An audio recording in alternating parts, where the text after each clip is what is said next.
একজন জানতে চেয়েছেন তার যে ইন্স্যুরেন্সটি আছে সেটি routine test like blood sugar monitoring সেটি কভার করবে কিনা। তিনি সুপার ভিসায় কানাডায় আছেন, সো তার সুপার ভিসা মেডিকেল ইন্স্যুরেন্স আছে। আমি আজকে এই প্রশ্নের উত্তরটি নিয়ে আলোচনা করব।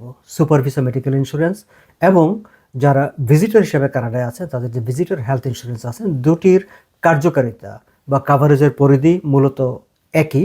ফলে এই আলোচনাটি যারা সুপার ভিসায় আছেন তাদের কিংবা ভিজিটর ভিসায় আছেন এবং ইন্স্যুরেন্স আছে, দুটি ক্ষেত্রেই প্রযোজ্য হবে। প্রথমত, যদি আমরা এই প্রশ্নের উত্তরে যাওয়ার আগে পাল্টা আপনাকে একটা প্রশ্ন করি যে আচ্ছা, আপনি কি জানেন যে ভিজিটর হেলথ ইন্স্যুরেন্স কিংবা সুপার ভিসা হেলথ ইন্স্যুরেন্স আসলে কি কভার করে?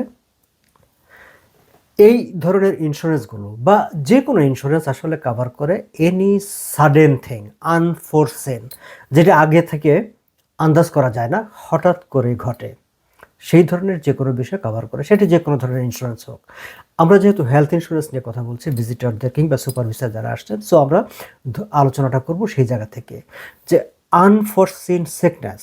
আমি ঠিক এই লাইনটাকে এইভাবে বলি, এনি সাডেন সিকনেস। খেয়াল করবেন, এনি সাডেন, সো সাডেন একটা শব্দ আছে, হঠাৎ করে, যে any sudden sickness or accident that require immediate medical attention. হঠাৎ করে অসুস্থ হলো, হঠাৎ করে একটা দুর্ঘটনা ঘটলো এবং যার এক্ষুনি মেডিকেল অ্যাটেনশন দরকার। এখন অনেকে বলে থাকেন যে তার মানে কি এটা ইমার্জেন্সি? হ্যাঁ, এটি ইমার্জেন্সি। তবে ইমার্জেন্সি মানে কিন্তু এরকমই না যে আপনি কেবলমাত্র 911 কল করে হাসপাতালের ইমার্জেন্সিতে গেলেন তাহলেই কেবল ইন্স্যুরেন্স কভার করবে, বিষয়টা সেরকম না। এর কাভারেজটা আর একটু ওয়াইডার।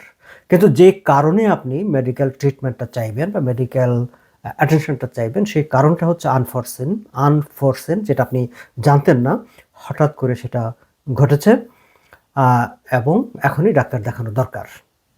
এখন আপনি কি করে বুঝবেন যে এখনই ডাক্তার দেখানো দরকার কিনা? আমি সেই ক্ষেত্রে বলি যে কারো যদি প্রচণ্ড রকম মাথা ব্যথা হয়, তিনি তো নিশ্চয়ই বসে থাকবেন না, তিনি ডাক্তারের সঙ্গে কনসাল্ট করবেন।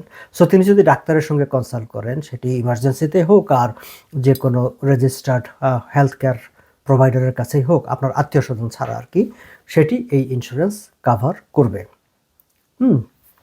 কিন্তু এখানে যে প্রশ্নটি, যে রুটিন শব্দটি, খেয়াল করবেন যে উনি জানতে চেয়েছেন যে রুটিন টেস্ট। সো এনিথিং, আপনি যদি ভাবেন যে ওকে ফাইন, আমার বাবা মা বা কেউ একজন আসছেন এখানে, বা আমি কানাডায় আসছি, আমি একটা রুটিন চেক আপ করে নিয়ে যাব, নো, কোনো চেক আপ কোনো ইন্স্যুরেন্স কাভার করে না। হ্যাঁ, কিন্তু হঠাৎ আপনি অসুস্থ হয়ে পড়লেন, হঠাৎ একটা অ্যাক্সিডেন্ট ঘটলো, কিন্তু সেটা এখনই ডাক্তার দেখানো দরকার, তখন সেটা কভার করবে। এখন ধরেন যে আপনি ডায়াবেটিস আছে, আপনি সুগার মনিটরিং করতে হবে, ওটার মাপামাপি করতে হবে, নো, সেটা কভার করবে না।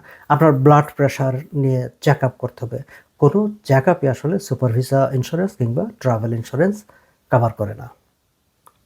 দর্শক, ইন্স্যুরেন্স বিষয়ক আপনাদের যদি অন্য কোনো প্রশ্ন থাকে নিশ্চয়ই কমেন্টে জানাতে পারেন, আমি সেগুলো নিয়েও আলাদা আলাদাভাবে কথা বলবো।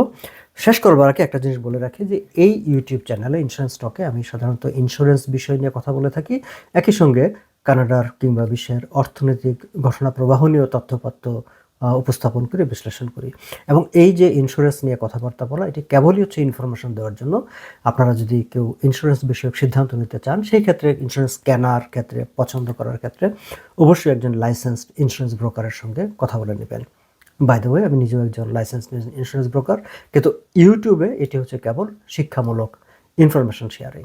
সো যদি আমরা কনক্লুড করি এইভাবে যে আপনার যে ট্রাভেল হেলথ ইন্স্যুরেন্স আছে কিংবা সুপার ভিসা ইন্স্যুরেন্সটি, মেডিকেল ইন্স্যুরেন্স আছে, সেটি কোনো routine check up, routine test এগুলো কভার করবে কিনা? না, কোনো routine test, routine check up cover করবে না। কিন্তু any sudden sickness or accident যেটা ইমিডিয়েট মেডিকেল অ্যাটেনশন দরকার, সেটা কভার করবে। এখন সেই ক্ষেত্রে আরও অনেক প্রসঙ্গ আসে, সেইটা অন্য সময় হয়তো আলোচনা করা যাবে। প্রি এক্সিস্টিং কন্ডিশন থাকলে কি হবে, না থাকলে কি হবে, সেগুলোর ক্রাইটেরিয়া কি, সেগুলো নিয়ে আমি হয়তো আলাদাভাবে কথা বলবো। আপনারা যারা এই বিষয়গুলোতে আগ্রহী তারা আমার এই ইউটিউব চ্যানেলটি সাবস্ক্রাইব করে আমার সঙ্গে থাকতে পারেন। ভালো থাকবেন সবাইকে।